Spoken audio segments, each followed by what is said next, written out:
जीअं ई हिन जी छिनपट वधंदी थे वई तीअं तीअं ई हिन जे चौधारी नचंदड़ नंगा साथी रने आहुरे पंहिंजे अधूतन वारनि खे लमका ॾेई छिनपट करे ज़ोर ज़ोर सां गिदड़नि वांगुरु उनाड़ियूं ॾियण लॻा। कंहिंजूं ॿाहूं उभॾां पे वयूं त कंहिंजो गाटो धरती तां झूलंदो थे वियो। को चक्रीअ में हो त को झूमर में।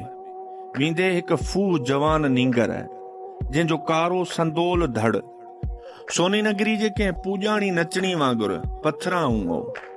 थड़कंदे फड़कंदे खिसकियूं कंदे मच में कुॾी पई ऐं खिवण वांगुरु झड़प हणी टांडनि मां टिलंदे निकिती ऐं वासिंग वांगुरु बाह जे चौधारी वट झब लॻी ॿाहूं मथे उभॾां खजी शीख थी थे वियसि।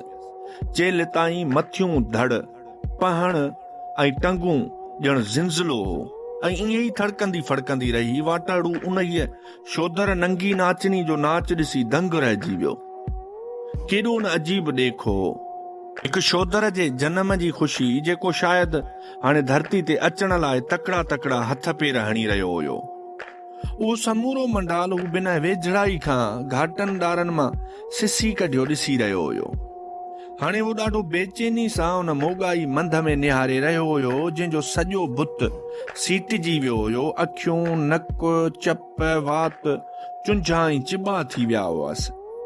रखी रखी ओकारा करे वठी अहिड़ी त हीअं फाट रड़ कयाई जो अखियूं ऐं बाकूं फाटी वियसि ऐं हिन जे मथां झुकियल औरतुनि जी चुरपुर वधी वई।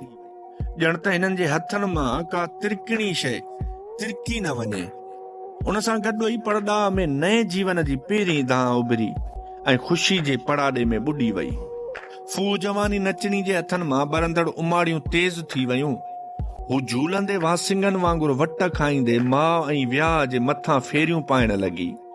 हिन जे ईंदे ई मथां झुकियल औरतूं परे हटी वयूं ऐं नंगी नाचणी माउ ऐं वियाह जे मथां कई चकर काटण खां पोइ हिकु उमाड़ी हिन जी सेरांदी ऐं पेरांदी खां खोड़े हिकु सन्ही कीक करे सट ॾेई माउ जे वारनि मां चगा पटे पोइ फुहारो हणंदे ऊंधे गोॾे अची ॿार जे मथां नाग वांगुरु झूलण लॻी।